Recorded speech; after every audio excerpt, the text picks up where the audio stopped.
Hello, everybody, and welcome to episode number 95 of the Whitey and Will Sports Show. Today is Sunday, December 17th, 2023, otherwise known as the last episode that we're doing before the Effingham Teutopolis Christmas Classic, the 10th annual Effingham Teutopolis Christmas Classic. And so, as we have done in the past couple of years, Mike has rounded up actually four of the coaches that are going to be participating in the tournament this year. I think it might be part of their contracts with the tournament that they have to do this, because I'm not really sure why else they would. But Mike, you've got a panel of coaches that are participating in this year's tournament, and I told you before we started recording I was gonna put you on the spot, let you do the driving today. So I think first things first, why don't we introduce everybody, and then we'll talk a little bit about again the 10th annual installment of your baby, the Effingham Teutopolis Christmas Classic.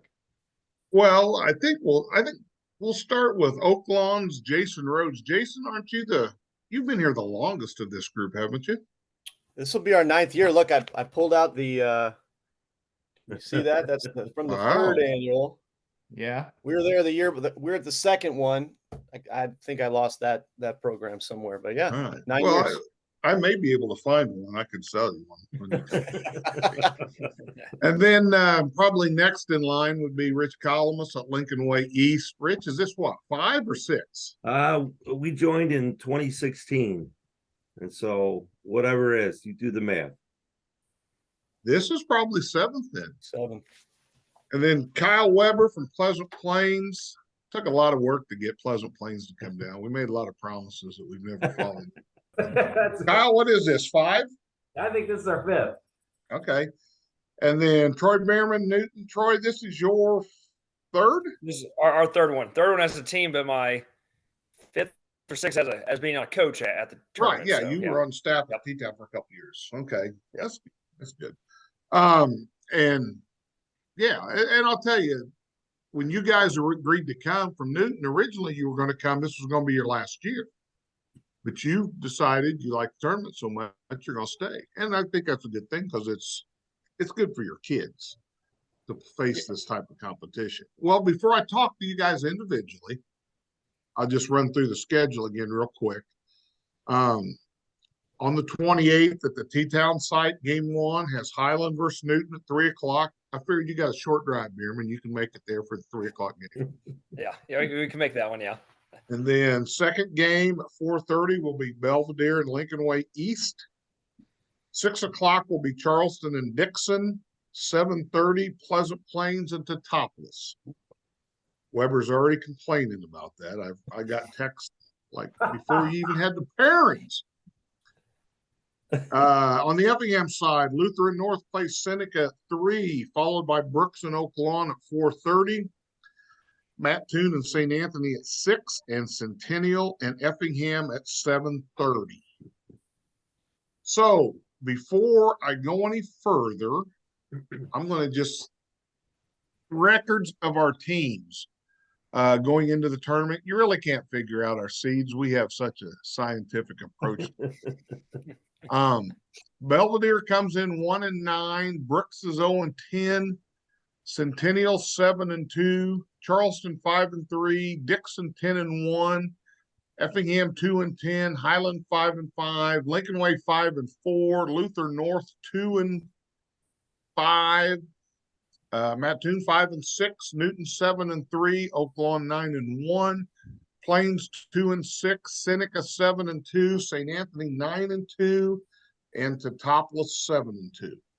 So pretty good field. You can't really figure out how we do this seeding. It's pretty rough venture. We almost had media. Dustin, Matt Robinson was going to sit in. He said he wanted to see how the sausage was made. So, but then he got caught up at a Christmas dinner and couldn't make it. Yeah. Rich, we'll start with you. You guys started off the season 5-0. And I know I talked to you preseason. You were a little concerned with your schedule. You're pretty young. I know you got 2 pretty good sophomore guards. You got a junior guard who maybe didn't start even playing till recently. Is that correct? Yeah, that's correct. Brent Taylor was out for a little while. We are a very young team. Matter of fact, so we won the first 5, and then we've dropped the last 4. And I thought it would be reversed going into the season, that we would struggle out of the gate and stumble early. But we got off to a pretty decent start, mostly because of the talent, and then the coaching kicked in, and we dropped 4 from there. So, but yeah, we played some tough teams of late, and we've been tested, and it's been good. We've been in all the ball game. Lost a heartbreaker at the buzzer last night to Yorkville, pretty good team. So yeah, we're I mean, when we say young, it's 3 sophomores, starting 3 sophomores and 2 juniors. So that's pretty young. And you see the flashes of our talent. We do have some talent, but we are lacking in the experience area. We're lacking in just the physicality of seniors being out on the floor, just being a little stronger.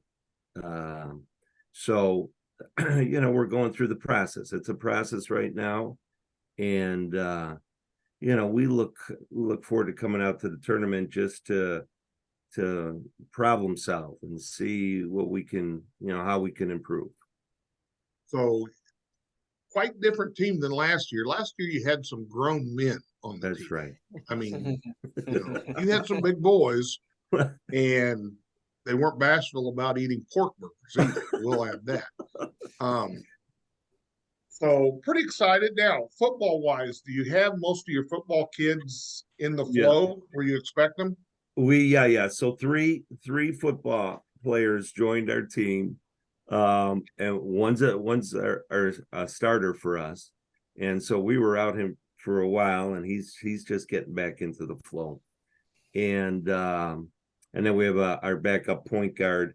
He put on 15 pounds, and we need to run him up and down the court a few times to get him ready. And then the third football player decided maybe football is the game and not basketball.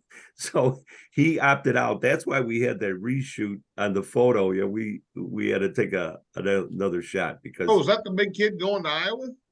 No. No. We thought Josh was going to be with us in the summer, but then he's graduating early to get out to Iowa to eat some weights and get even bigger. So yeah, we could have used him, but he's gone. Okay. And your losses, I mean, Homewood Flossmoor, Lindblom, who was your other loss before? It was Bolingbrook. Bolingbrook, that's Bolingbrook. So I think all of them are ranked top 10 or 12 in 4A. So yeah, it's a tough non-con schedule and HF and Bolingbrook's in our conference. Right.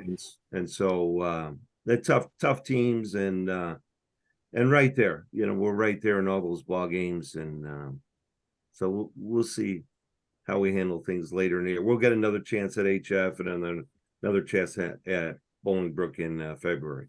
Okay. Jason, you guys 9-0, and then you got beat by Stag, was it this week? Yeah, Thursday night. Okay, I saw that.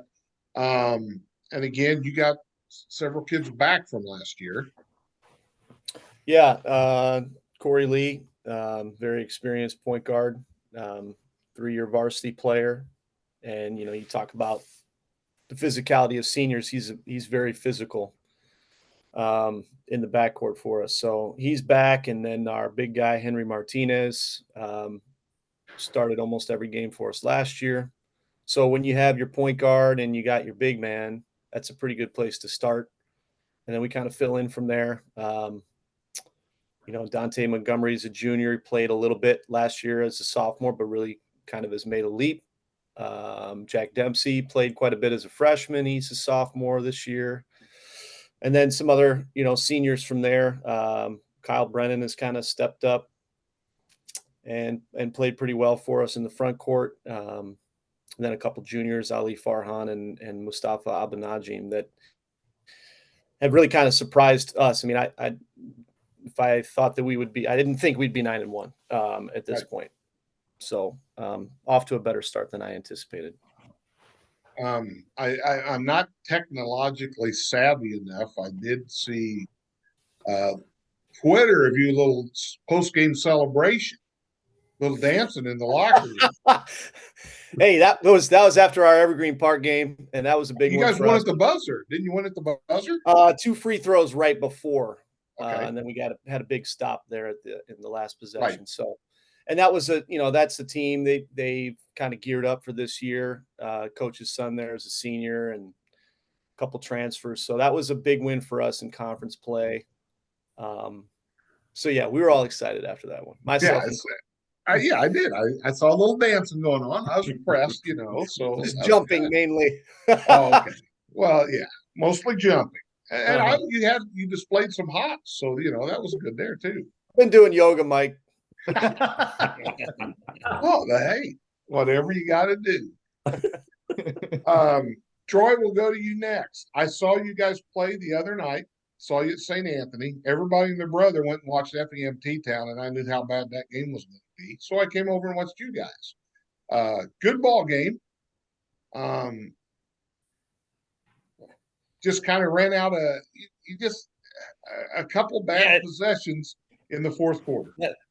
And then that's been our, going this year, like talk about guys come back. We got 9 seniors and just we haven't hit that stride I thought we'd hit. We have 2 or 3 bad possessions, and it seems like those bad possessions have cost us some games. And and of course you're there at St. Anthony. Our point guard went down early second half, first play of the second half. So struggling to get guys into things because we've never had that issue. These guys have always had that safety net with him, and so we're working on that, and that kind of carried over. We played well Friday night at Robinson, and then last night, last night at Fairfield, same thing. Kind of bit us in the first half, the bit us in the second half. St. Anthony just couldn't execute when we needed to, and it got us there. So we're trying to figure things out, just like everybody else is saying. I like this tournament. It gives us a chance to play some different guys and different teams and see what's going on and get better from there.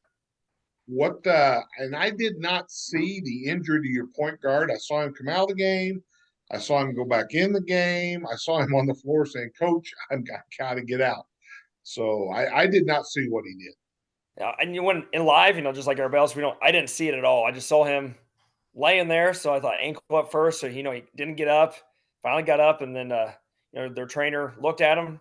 He came back from getting looked at, and the trainer came over and said, "Hey, I don't feel anything wrong. If he wants to go, he can go." So he said he wanted to try. So we tried, and he got bumped again. I went back, watched the film. He got little in the waist, got hit a little bit, and his knee buckled. So pulled him out, and we're just kind of precaution right now. We're still waiting for some swelling to go down and see what it is, with our trainers working on doing some PT. So, it's a long season. It's okay. Just try to get it back for the end of the year when we need him. Now, and he went down 2 minutes into the game. St. Anthony lost the Schmidt kid. He played at Dietrich. So, that's the second time this year, same ankle, he's gone down. So he's played very little this year for them. I think he's missed more games than he's played. Yeah. So he wasn't really in our scouting report. We knew he could do some things, but he hasn't really shown it because he hasn't been on the court much. Yeah, he's not bashful about scoring. No. I saw him get, 26, 27 in the NTC last year. Yeah.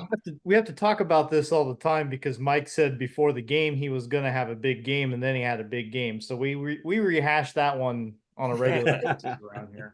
I said that on the radio, by the way. I was doing radio that night. I said, I look for a big game from Ryan Schmidt, and then he did. So, Okay. Sometimes you got to toot your own horn. I've seen. You do that a lot, Mike. Yeah, I do. You know me too well. I know. Yeah. That's all right. That's good. All right, Coach Weber. You Hey, guys, I know you struggled this year. Well, yeah, that's because you haven't called a prediction yet to give us a win or someone on our team who's going to go for 25. We're waiting on you, Mike. I got you a couple of years ago, and then you had your kid make all tournament and had like half his family browbeating this wanting this trophy early, and I'm like, we're just trying to get things done. Gotta keep those moms and dads happy now. So how are the Plains boys this year? Right, we got a lot of new faces. A lot of talented seniors last year. And we've got some seniors back this year, but the problem is not a lot of varsity experience. Michael Carter, who missed last year towards ACL in football and couldn't play at all. And we've got another Liam Hatfield who hasn't. This is his first high school basketball experience.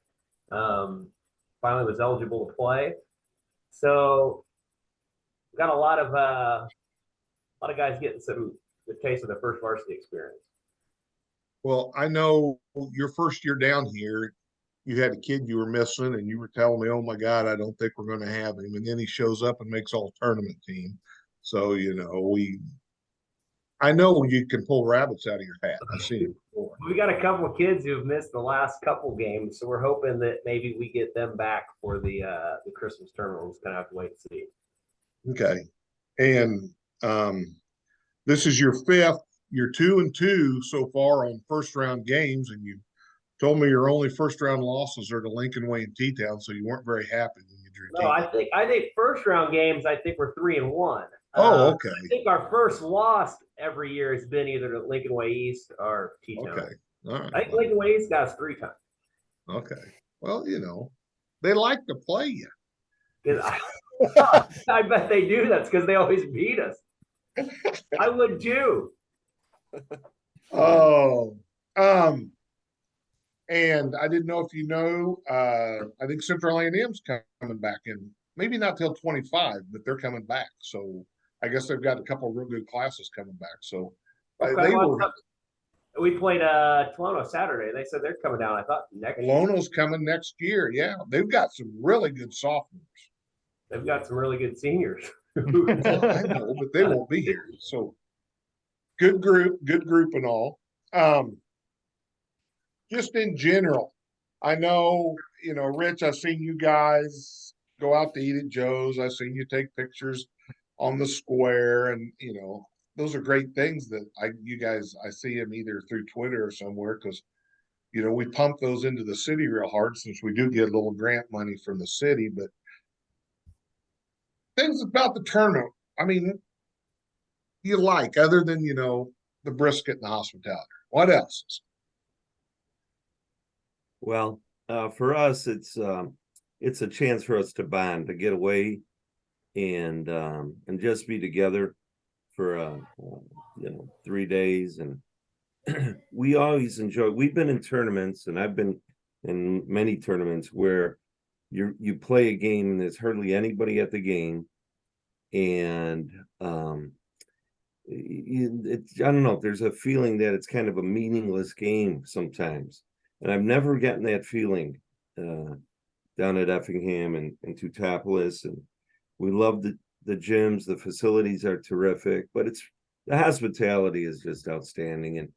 And people, people take notice of us and just ask us how we're doing and wish us good luck. And it's just a good feeling. And honestly, the players talk about this tournament, and they get excited about it and talk about it to the freshmen and sophomores and say, this is something that they look forward to. And it's one of their best memories at the end of the year is going down and playing. And so, I always wonder, some people wonder, why are you going down to play some smaller schools?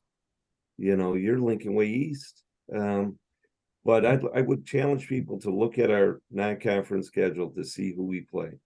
And I would challenge people to look at our conference and look who we play. So we play some outstanding competition. It may not be about that, although I tell you what, every time I come back from your tournament, Mike, I have learned something from another coach. I think the teams are well coached. I think I always come away with a play, a set, or even an attitude about how to approach a game, or how to play, or how hard to play. I always impress that on our players. Sometimes, with this with them playing all year with the AAU circuit, sometimes they get, it's just another ball game. Right. And never feel like that down there. People play hard, kids play hard, and coaches coach hard, and it's good basketball, and we really love it, Mike, and our kids love it. You know, last year in that championship game, I when I watch games, I watch differently than a lot of fans do. You know, I watch it kind of as if I was still coaching, and I started laughing because about middle of second quarter, I think, in that championship game, right when you guys started to pull away a little bit and get it up to about 8 points, it was kind of funny. Your big boy, George, is Bellevue, correct? George Bellevue, yes. Yeah, him and Ryan Seymour at the free throw line were exchanging pleasantries back and forth, and you know, and it was kind of funny to watch because it was like watching the T-Town St. Anthony game, two kids jawing at each other, and you know, but as play went on, you know, they worked hard against each other and they banged on each other, but there was respect. And I think that's one of the good things. I mean, we've had for the most part a great tournament, and teams coming down like you guys have competed, and you know,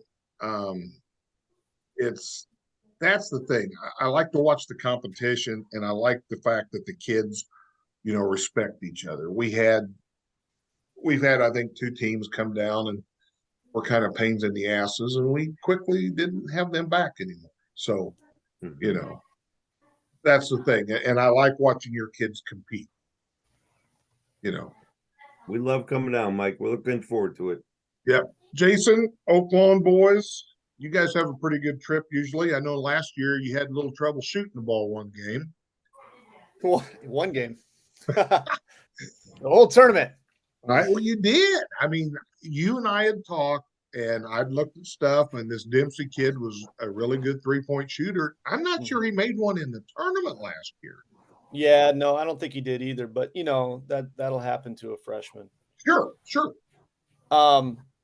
Yeah, for us, I mean, a lot of the same stuff that Rich said. Our kids look forward to coming every year. It's something that they talk about. You know, I think it's cool for me when I can tell people, yeah, this is our 9th year down there, and you know, there are really good tournaments around here, like the Jack Tosh at York High School. You know, the Big Dipper is kind of coming back here at Rich Township, and you know, we've been invited to go play at other places, but I don't know why we would ever leave. I mean, I was just talking to a coach the other day. His team's having a great year. I think they're 9-2, very good team. They got to play at 8:30 in the morning the day after Christmas. You know, which is just that's brutal. How are you going to get the kids up to play in that game? Right. You know, Right. That's going to be really tough. So I like the way that the tournament's that it's scheduled and structured. You know, you play 2 games on that second day, which is unique. And you know, it's a challenge, I think, for the team and for the coaching staff to turn around and get a team ready to play again against a really typically a very good opponent that third game. I love the fact that there's so many people, like Rich said, at the games.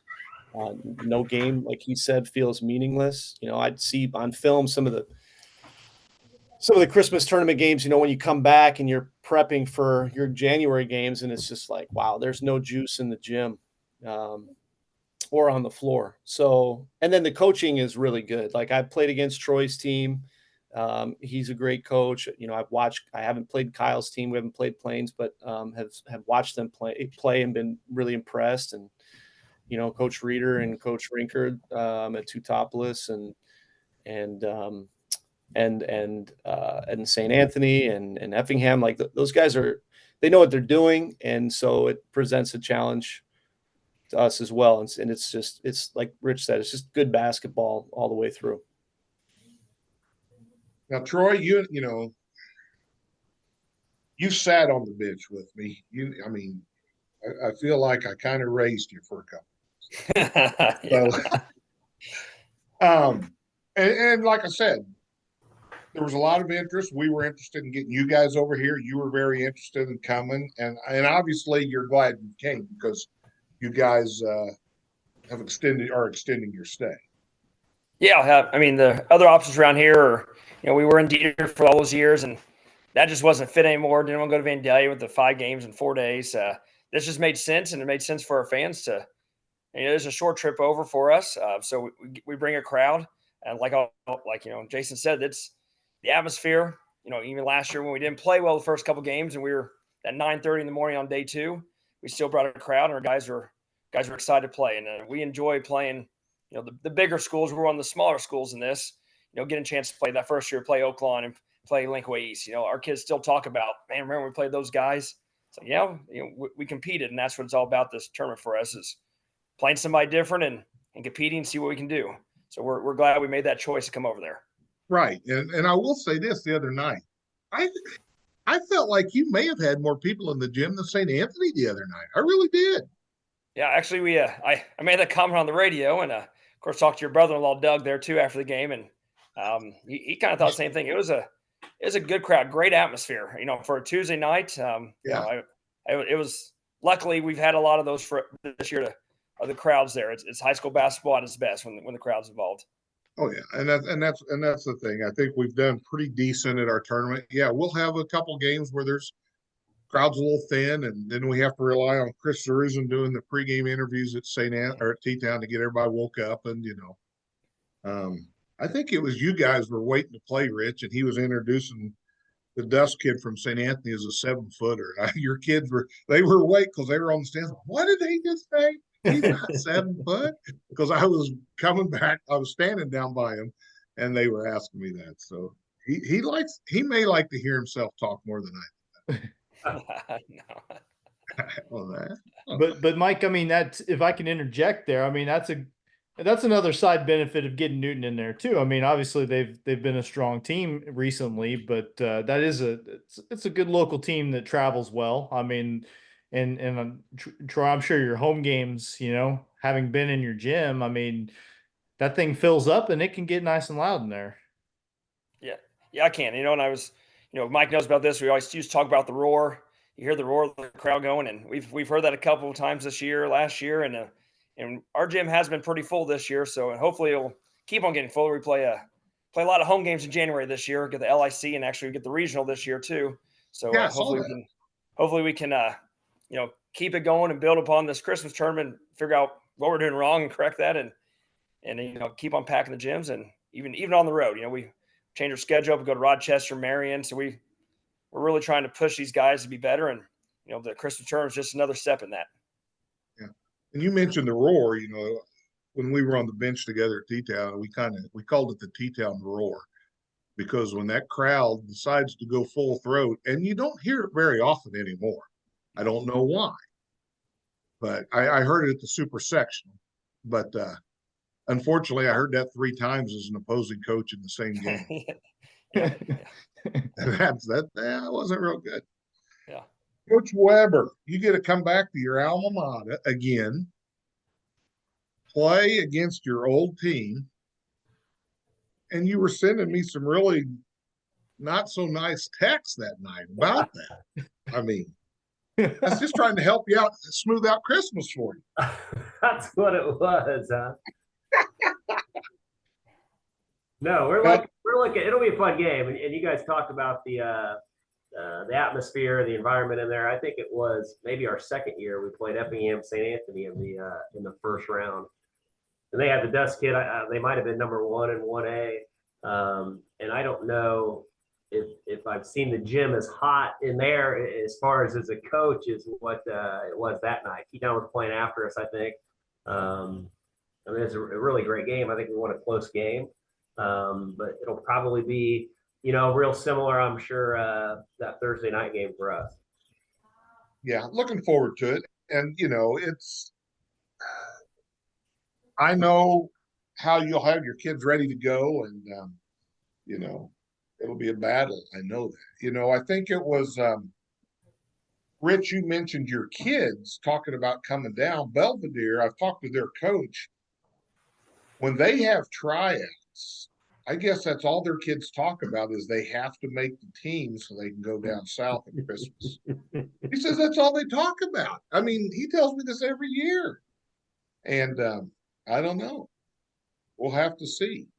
Kyle, should I get your nephew to dress for T-Town? Just, so he can get a little floor time against you? Well, we might need him on our team. It might be better. I have not seen Isaac play basketball. I will say that. But, he did go to state for me as a golfer this year as a freshman. So he's pretty quiet. Unlike his uncle, he's pretty quiet. I hear you. Guys, I'll tell you what, I'll let you off the hook tonight. Anything you guys want to add in closing? I'll let you get out of here. I know you only got a couple days of school left and to wrap up, but anything you want to add? I've never seen you four quiet. I will say that. Jason, I didn't want to ask you, is Coach Ward still on your staff? Coach Johnson? No, wasn't Trey Ward on your staff? No, Trey's still playing at St. Xavier. No. Okay. No. Who's your other assistant? I'm sorry. Yeah, Rashad Johnson. That's right. I don't know why I said Trey Ward. Yes, he's still on your staff. He's not. No, he's actually working. He's like working some youth clinics for the Bulls these days and doing some private training and stuff like that. But I didn't see him in your picture. Yeah, I didn't see him in your picture. That's why I wasn't sure. Right. Okay. Jason, my daughter is available. She's working at Oak Lawn, and she's helped me out throughout the year. She used to she used to take notes during our games, and then I would have to go home, and she would give it to me, saying, what. Well, she and I had a meeting together a couple weeks ago, and I was like, we're playing Linkaway East in a shootout in January. Yes. What are you gonna wear? I saw that you guys are playing in a shootout later in the year. I saw that. I was like, that's cool. Yeah. How'd she answer the question? She deferred. She didn't really answer. Very smart. That's right. Smart one. Coach Weber, is your son any calmer at basketball games now than the last couple of years? I don't know if he's any calmer. We haven't won as many games this year though, so it hasn't been as exciting for him. All right. I forgot about that. Yeah, that's a highlight of seeing a Pleasant Plains game at the tournament. That's is he what now? 6th grade? 5th grade? Fifth grade. He gets into it now. I'm here to tell you, he is focused, and they make a mistake, he gets pissed. I gave him a shirt. Well, you gave him a shirt a couple of years ago. Hey, he was excited about that. I was. That's good. He was all right, fellas. My oldest daughter, Mike, they had a big win. She's a sophomore. They beat Bree Central, the number 1 team in 2A on Saturday. That was a big really? win. The Plains now, girl. modern day's got like a 6'5" or 6'6" girl on there. Yeah, that's who beat him in the volleyball super sectional, modern day. Yes.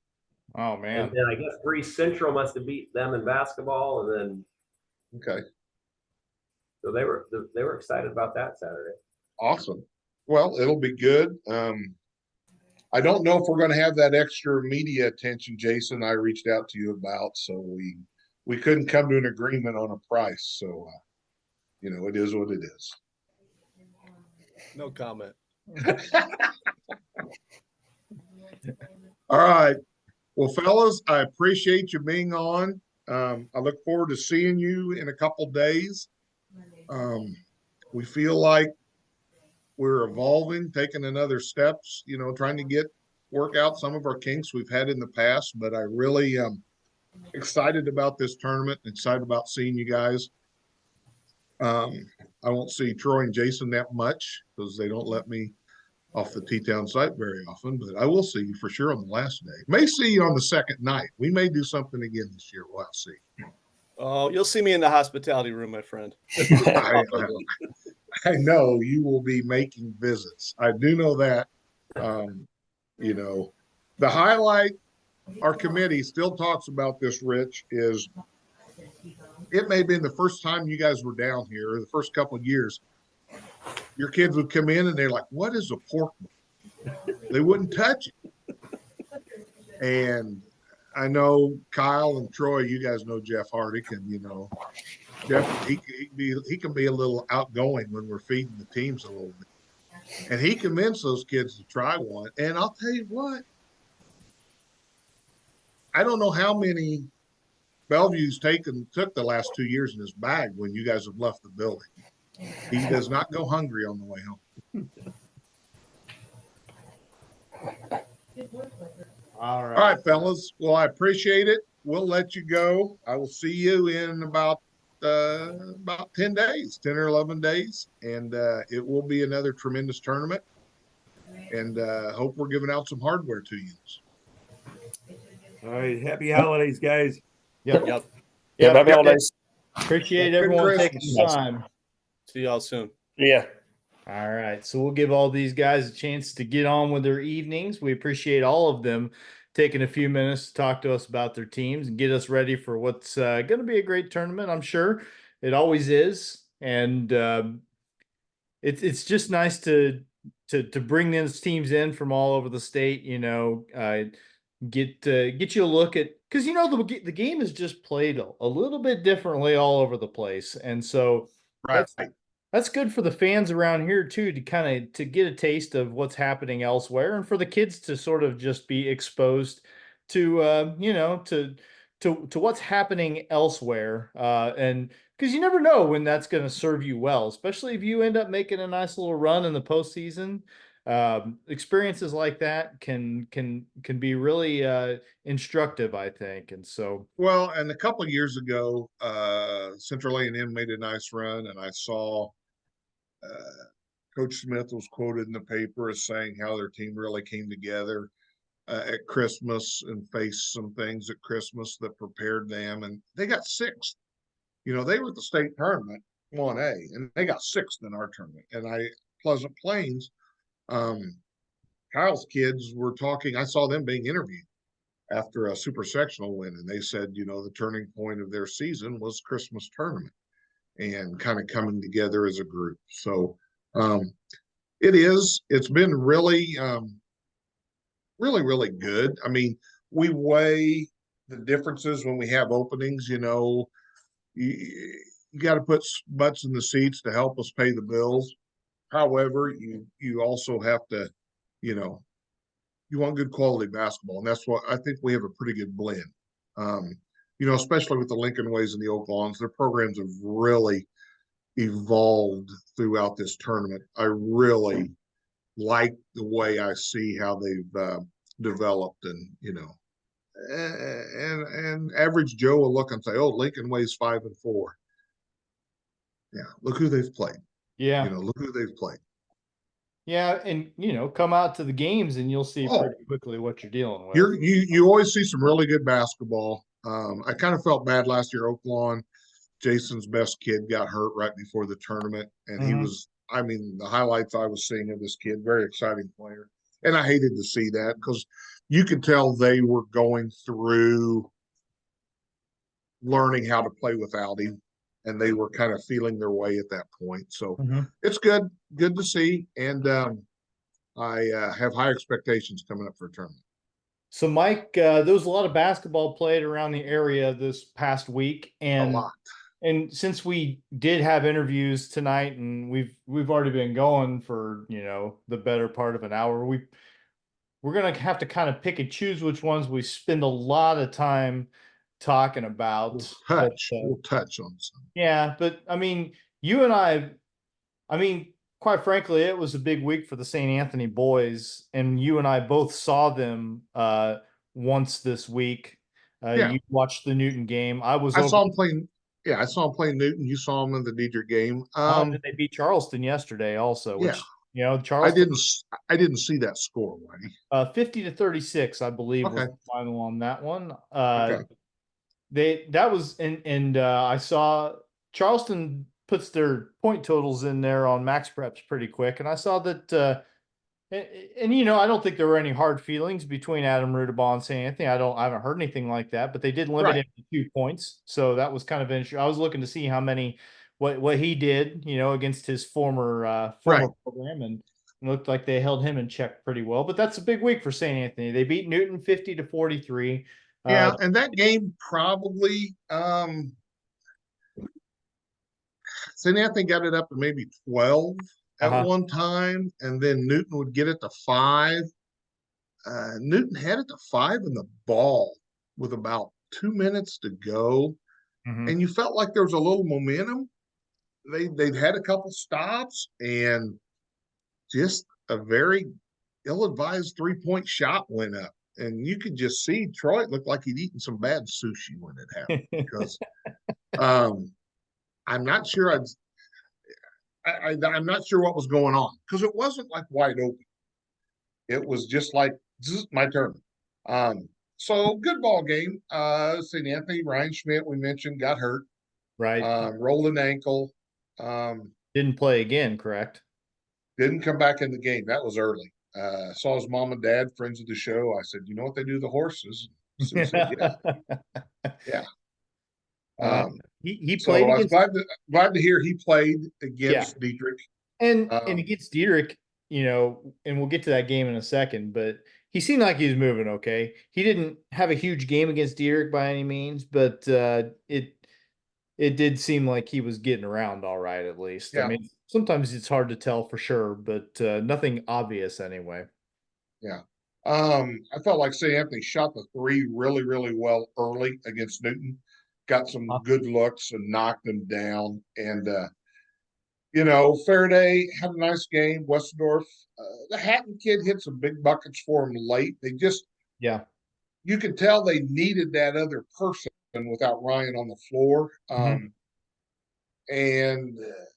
you know, they got some young kids, you know, Loritzen and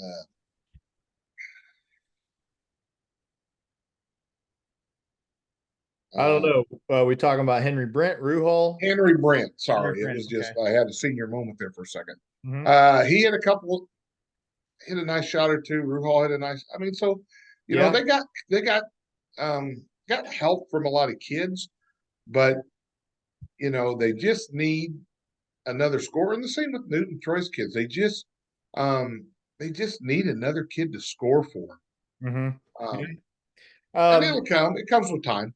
Yeah, I mean, I think, you know, Faraday's obviously going to get his points. He had 16 against Dietrich, and they beat Dietrich 54-39. That was a big game. Both teams at that point were 3-0 in the national trail and kind of establishing themselves as the front runners there. Dietrich hadn't lost since the first game of the season. Didn't Dietrich score 9 points a quarter after that first quarter? They did.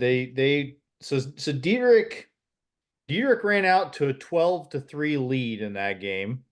And then St. Anthony proceeded to score the next 16 in a row. So, yeah, they got a timeout down 9 points and then rattled off 16 straight across the end of the first quarter and the beginning of the second quarter. So, Dietrich's still up 12-11 after a quarter, but it was already starting to slip away from him a little bit. And then St. Anthony took the lead in the second quarter and never relinquished it. And it got within one at one point, I think in the third quarter, maybe early fourth, but I think it was in the third quarter. But St. Anthony never trailed again. And it was more of a multi-possession lead for them for most of the time in the second half. Dietrich did some really nice things early on. The Keck kid, Landon Keck, he's the junior transfer from Sisney. Right. Had some really good success taking the ball to the rack early and getting some stuff going. And St. Anthony defensively started. They closed up that paint a little bit, and I honestly really wanted to give Nick Ruhal a shout out because the way that kid defends, the game kind of changed a little bit when Nick came in off the bench. Took him and took that kid. Yeah. Yeah, and Colin Westendorf, he scored 13 points in that game, but a big part of his job that night was to defend the Westendorf kid for Dietrich. That's Lucas. He's one of their leading scorers, and he still got I mean, listen, he got 9 points, but that's not what he's used to. Okay.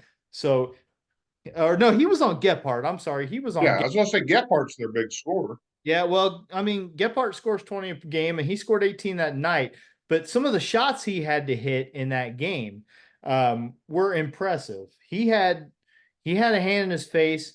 He has to rise up on that jumper and he's got the leaping ability to. I mean, he gets up on the shot and can get shots away that most kids just can't. But Right. he didn't have very many easy looks and he was defended well. But I really thought the game changed for St. Anthony when they had to go to the bench for a couple of subs. They had to get Brady Hatton in the game. They had to get Ruhal in the game. And I think defensively that got them to that was the personnel they needed for that game to succeed. And Dietrich never really figured out how to attack it consistently after that. Well, and that's Cody making adjustments, and we've talked about it multiple times where it's a matchup and certain nights play into a certain kid's hand where they can do things. And, Cody made some adjustments defensively with personnel, probably with maybe how they were handling a couple things that Dietrich was doing. Yeah. And it sounded like, they kind of controlled the game after that first quarter. Yeah, they did. For the most part. Dietrich made some noise here and there. They'd go on a little run. They'd get it. There were a couple times in the second half, even after that, it got down to a point, and but there were a couple other times where they get it down to 4-6 points and have the ball in hand, and you think if they make a bucket here, they're gonna this thing might go down the wire, but it never materialized. Gephardt, there was one play in that first quarter when they were already out front. He tried to go in. He's a left-handed kid, and he was coming in from the left side, trying to dunk from the wing. And I don't know if I've ever seen a kid in the NTC go from that far out, rise up to try to throw one down. He got fouled, so he couldn't finish it. But I mean, there's not a better leaper in the conference. Trust me. Sounds like that was a little Fleener-esque move then. Yeah, I mean, you're right. He's built a little bit differently than the Fleener kid was last year, but he can, yeah, I mean, he can get up there. But both of those teams really, they've got some really solid players. I'd like to see them go again sometime, and it's entirely possible it could happen. Whether that's in the NTC or possibly in the postseason, something like that. That's good. I'd like to see it happen again. But St. Anthony played after taking that opening punch. They played really well, and they got good contributions from everybody. I mentioned Ruhal's defense. He hit a big 3-pointer in the fourth quarter, and Henry Brent took 2 shots in the game, but one of them was a 3 that he hit in the third quarter that came at a pretty crucial time. And the Hatton kid blocked a couple shots. He only scored 4 points, but he does some things away from the basketball or away from the offensive end of the floor that are important for them. You talk about them. It'd be nice to have that consistent third scorer. I think they're going to get there. Westendorf had 13 points in that game. He can do some things. If they get him and Fearday and Schmidt all rolling at the same time, they become an incredibly difficult team to deal with. So you got to keep them healthy because Westendorf had some illness. Schmidt's rolled an ankle a couple times. Yeah. So yeah, they're a very dangerous team. Can be very dangerous in our tournament. Yeah. But again, it's a matchup, and it's matchups. It becomes matchups. I mean, they're still in the boat where you mentioned illness. You mentioned illness and injury. They've had a difficult time getting the starting 5 and the rotation together that they intended to have at the beginning of the year. And of course, those things evolve anyway. But they've also got they beat Charleston yesterday, and they've got a big week this week. I mean, they've got a big game this week. Tuesday night, they got Olney coming in, and yeah, that'll be a good game. Olney beat Breese Central the other night. Yeah, I saw that same shootout that T-Town was at, right? So yeah. Down in Greenville. T-Town beat Columbia this week. They beat Effingham. They only have 2 games this week. That's correct. Yeah, Okay. they had you, and we don't need to dwell on the Effingham game a lot. T-Town handled it. The one thing I wanted to kind of talk about from that game was just that it was Spencer Fox's last one. He played he started, he played a little bit, but it was mostly just to give him a chance to be out there. He didn't see a lot of minutes. He had the report was that he would have shoulder surgery I believe Thursday. he has. I thought I saw a picture somewhere. No, Maybe it well, was yeah, no. The deal was that game was Tuesday, and he was going to have the surgery on Thursday. Was the yeah, because it was the Apollo Conference, all Apollo Conference team, and he was sitting in the picture maybe in a wheelchair. He was in a sling. Yeah, well, Um, especially if you've been yeah, under. he had the surgery. He hurt his shoulder actually in baseball. Uh-huh. Um, He's been dealing with it so for a played while. football with it. Yeah, dealt with it all football season, and I think it's like to have a chance at all of being able to come back any baseball season, he had to get it done before Christmas. So, Yep. You hate to see it. Lone senior, those things happen. Unfortunately, injuries happen. And, I still remember telling kids, you have to play every game like it's your last, because at some point it's going to be your last. Sometimes it's before you think it's your last. Yeah, I mean, you don't always get a say, do you? And at least he had some measure of control here in being able to get out there and do a little bit Right. one last time. So that was nice. They'll miss him for reasons that don't show up in box scores, but Exactly. and Effingham also played Charleston this week. Played them on Thursday, got beat there. It's again And on Mount Vernon got him. Mount Vernon got him what, Saturday or yeah, when that was was last we Saturday. talked about that last week. Yeah, So we they all just had talked their about two games this past week. I'm sorry Yeah. with the But I mean, T-Town again, Charleston. with the wins and the losses, it's gonna be a rough ride for them. But Matt and I were talking about this after that T-Town game. I mean, we still enjoy watching them. They get after it. It's just they got a lot of learning to do, and they're doing it. They're A lot of working. sophomores. A lot of Yep. sophomores. So they'll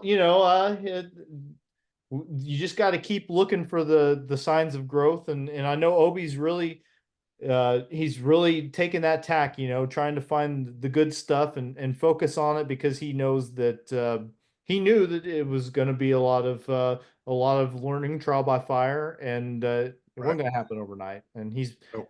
the attitude from everybody seems to have been pretty good. So we mentioned the T-Town boys getting a couple of wins. Effingham this week, it looks pretty quiet for them, actually. I'm not sure I'm seeing anything on their schedule, unless I just didn't get it written down right. The T-Town boys, they go to Mount Vernon on Wednesday, actually, this week, and that's all they've got. That'll be a good ball game. That'll be a good test for them to see where they're at. Yeah, I mean, for two reasons. I mean, Mount Vernon's good, but also going to Mount Vernon and playing is never easy. Not an easy place to play. Nope. But they've got they're 7-2. St. Anthony 9 wins against 2 losses. So there's a couple of teams that are doing real well. T-Town's girls. Let me see here. They St. Anthony. They beat St. Anthony Monday, and then they beat Newton Thursday. Right. Beat St. Anthony by 11 and Newton by 6. Couple 48-42 was the Newton score, 55-44 the St. Anthony score. Now, the Monday night game, St. Anthony was still playing without Nancy Ruhal. As it turns out, that was their last game without her. But they hung in there. They did. T-Town turned it over a bunch early on in that game, as I recall, and got off to a little bit of a slow start, but they also missed some layups early on. And that's one thing I really want to talk about in that game more than anything. Summer Wall had 6 assists in that game. And if some kids hit some layups and finish some shots, she finishes with more than 10. She made so many good passes in the first quarter and just had terrible luck with either the shot not falling or somebody getting fouled. And, If they get fouled and make the free throw, you still give them an assist, Whitey. Who does? I do. Well, They still got points out of the pass. The pass still led to points. I go by the letter of the law, and I think that officially speaking, I mean, we'll have to double check on this, but that's not the way we've ever done it. Badges? We don't need no stinking badges. Come on, Whitey. If I make a pass to you and you get hammered, the pass leads to the bucket, I give you an assist. What if it was a stupid foul, though? You know, what if you just defended it well, and if you know, it wouldn't have led to any points if the defense had just been smart. You know, I mean, we could play that. You can't. Now you're assuming. You can never assume intelligence on a basketball. Yeah. Anyway, my point is the Summer Wall passes really well. Okay. Good. That's good. She runs the show for them. And there's just, and you know, like I'm like a broken record. I talk about this stuff probably more than I should, but maybe I don't, you know, but those are the kids that are, you know, it's hard to see past the point totals. Sure.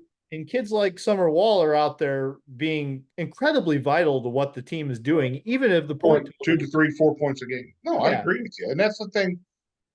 The thing I hate about an all tournament team. Oh, who are the top 10 scorers? No, that's not.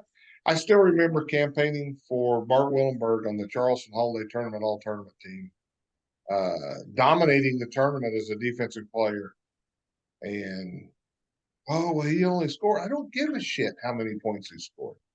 Yeah, I mean, if you draw that defensive assignment where you're guarding the best player on the other team and they don't do much, you know, I mean, that's every bit as important as scoring 12 points. I agree. But you know, T-Town got 24 out of Chloe Prupst in that game. They managed to get the scoring turned around a little bit after you know, like I said, missing some bunnies early. T-Town had 6 turnovers in the first quarter and took better care of the basketball after that.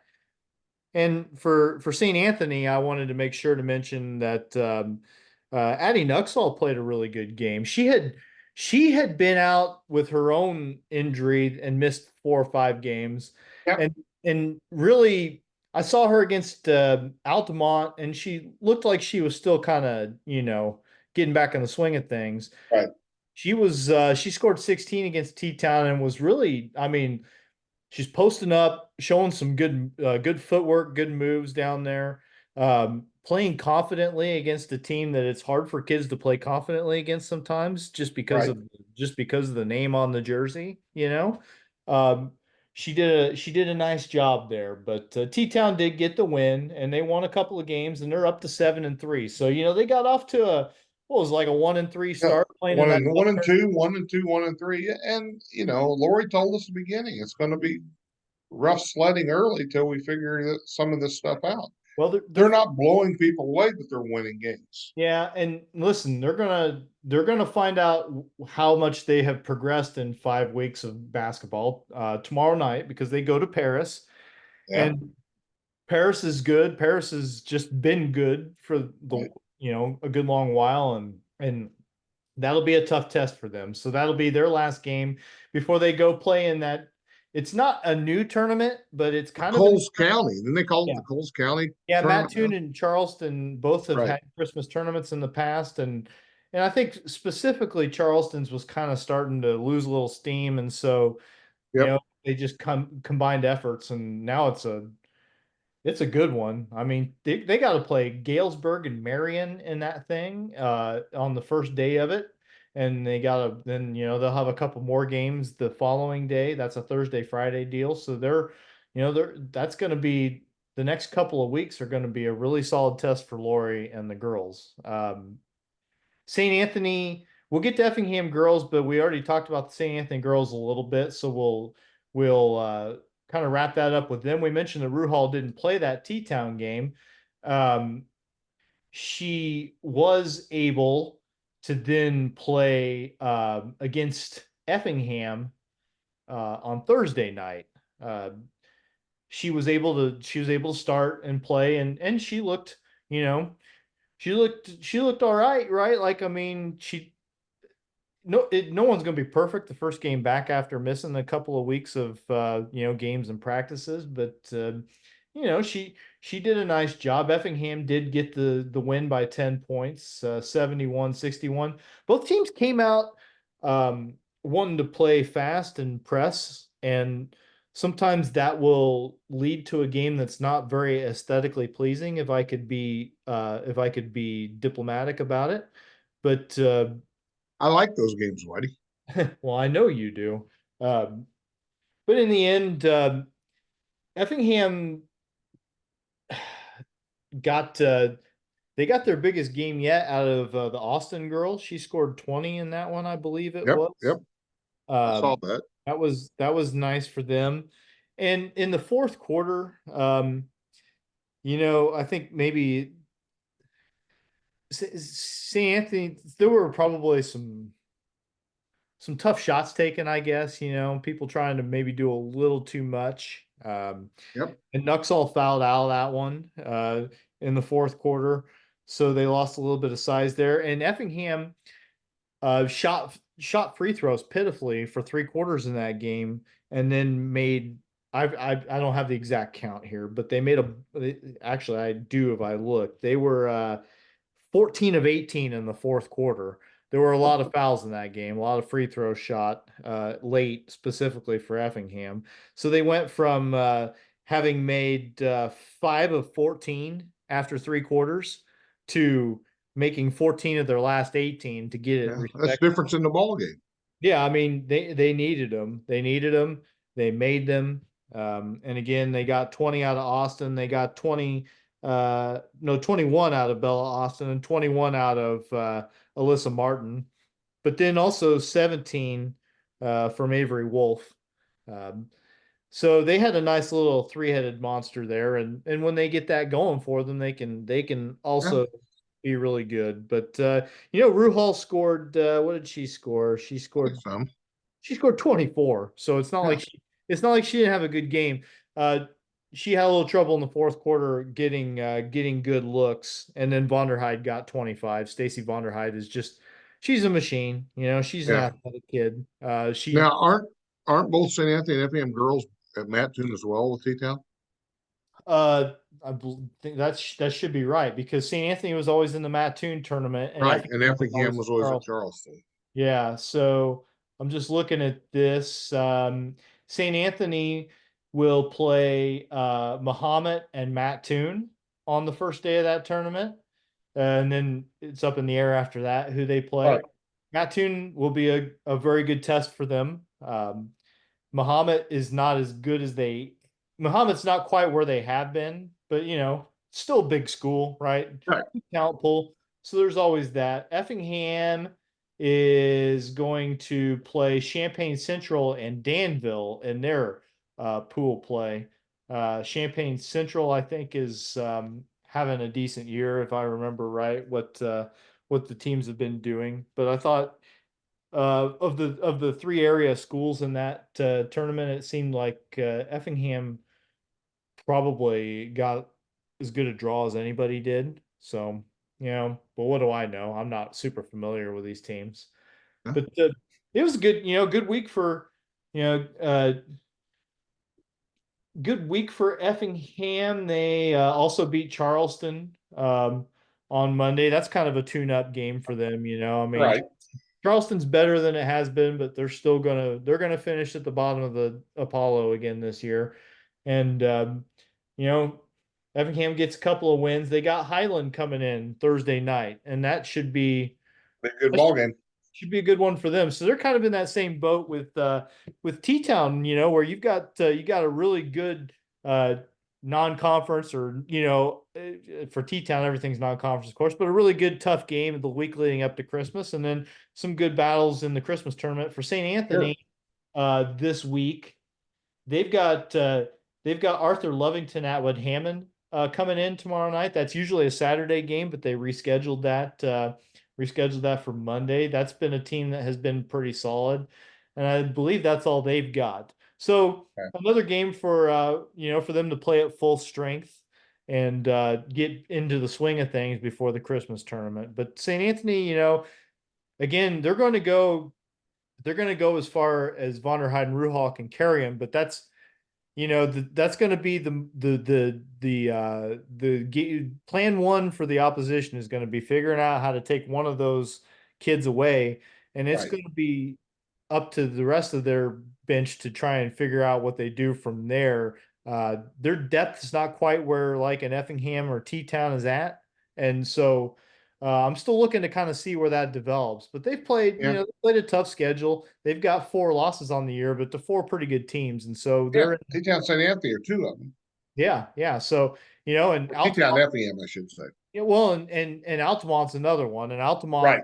is up to 5-0. And 2 of those losses are without Ruhalder. So Yep, absolutely. So there's still there's still a lot of chapters in that book left to be written. Yeah. So we'll see how that goes. But I think Oh.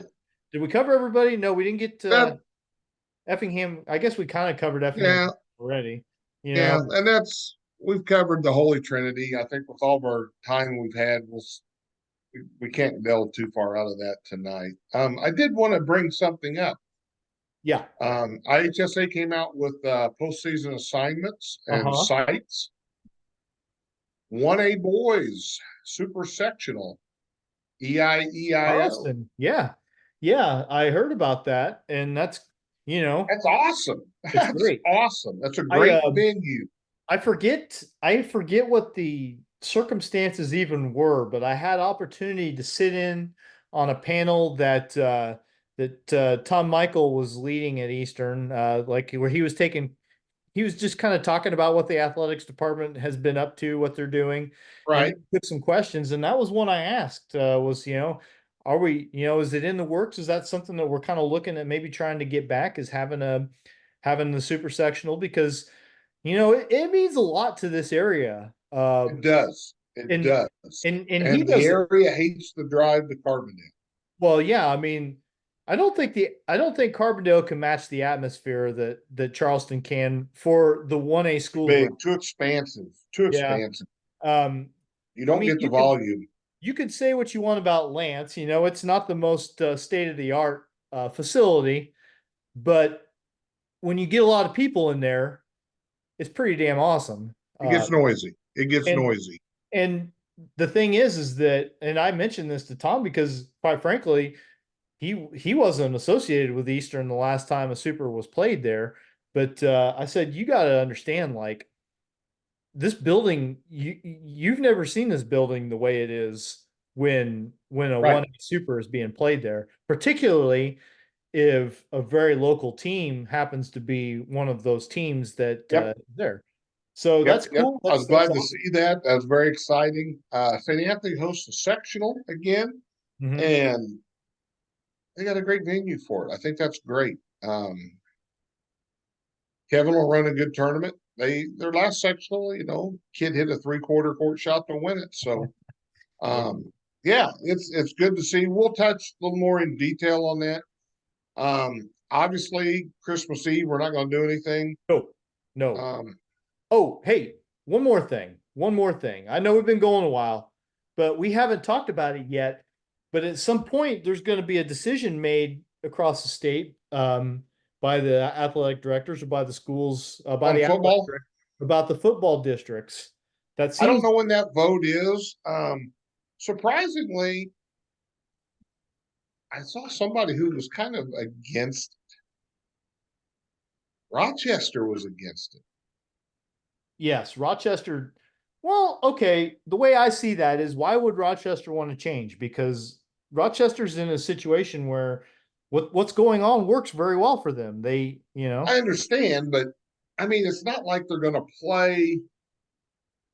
Yeah, I don't know. That one I couldn't figure out. 2018, they had a vote on this, and it didn't pass, although there were, or 2019. Wasn't there some confusion on it? If I remember right, it wasn't clean. I don't know. I mean, it wasn't a Russian election, but it wasn't clean. It's actually, we'll find out something this week about it, probably.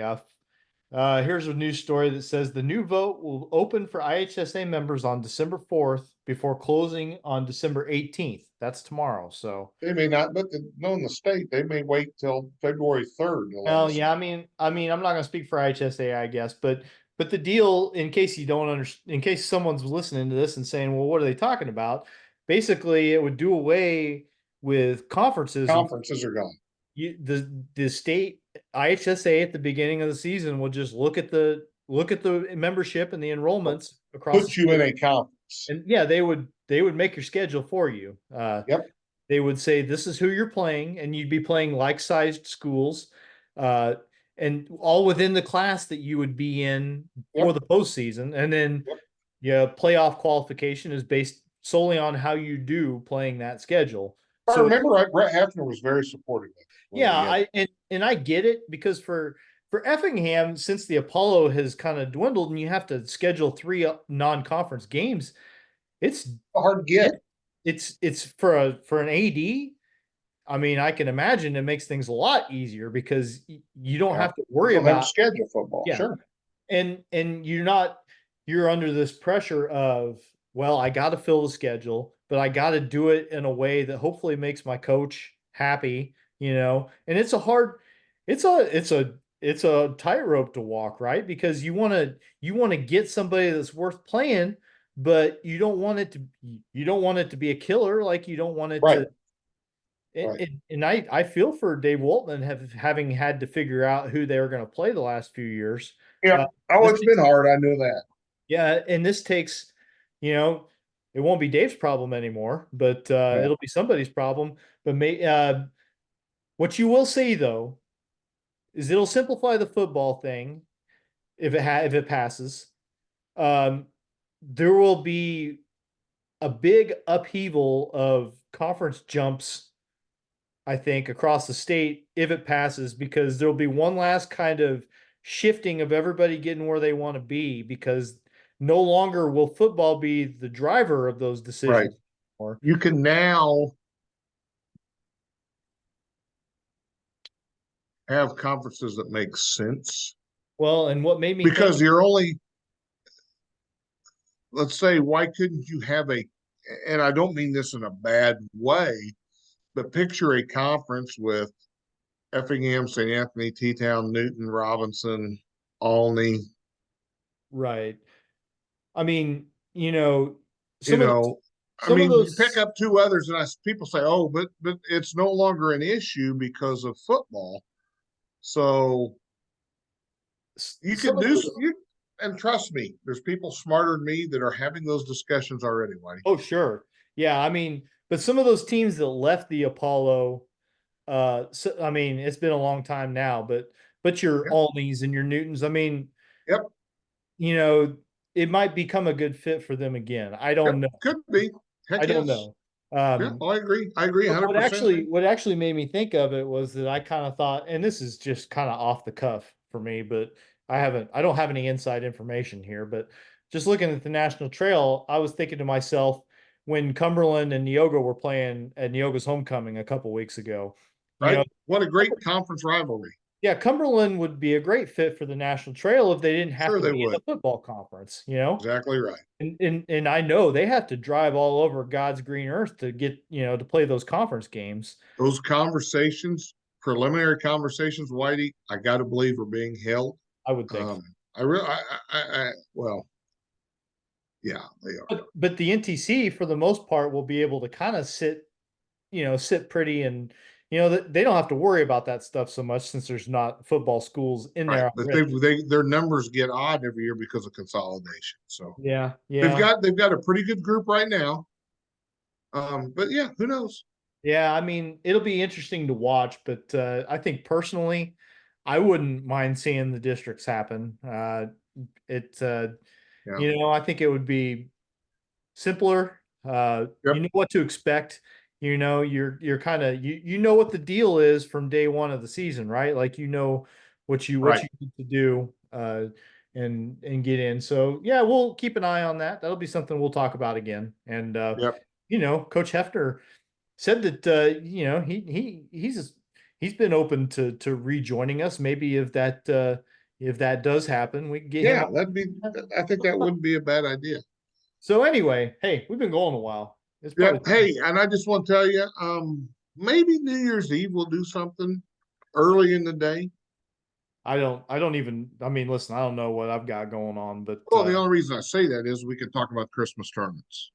yeah, I think, I mean, it'd be hard to talk about them too far, waiting another week. Right. to talk I about agree. I it. So agree. yeah, folks, I'm not doing anything New Year's Eve. Why we Yeah. can do it 11 o'clock at night? I don't. Well, no, I do care because I doubt I'm up that late. So, but we will definitely not record next Sunday. We'll take a week Yes. off. So take a week off. This is the last you'll hear of us, at least until New Year's Eve or somewhere Right. in the neighborhood. So Yep, that sounds good. So to everyone watching, enjoy your holidays. Enjoy your time. Hopefully you get a chance to spend some time with your family, and that I hope that's great for you. But then hopefully you find a gym to be in after that. Yes. And Come see some basketball. Come to my Christmas tournament. yeah, and absolutely. Watch some good basketball. There's in going to that be some good Effingham area- basketball played. If you're in that Effingham area, come find us at T-Town and Effingham High School. You won't be sorry, and come say hi. If you see us around, come say hi. Love to hear from you. And I don't know, Mike. With that, have a Merry Christmas. wrap it. We got a plate of cookies, by the way, ready to go with your name on it. So we'll get those to you sometime. I'm excited. And there are some scotchies on there, buddy. So Attaboy. Hey, Mac, you're back on my good list again. I taste tested. They're up to Did standard. you taste test off my plate or from the back? No. There were a few extras. Okay. Okay. All right. So you'll Good. get everything that you pay for, and All right. St. Jude's will get their half, and everything. I'm guessing. I don't remember. I think this may be Morgan Wilson paying for these. We'll have to see. Well, I'll get in touch with her. We'll work out something to get those in your hands here in the next. Awesome. All right. That'll work. All right, Mike. Have a good Christmas. We'll talk to you. See you, Whitey. See ya.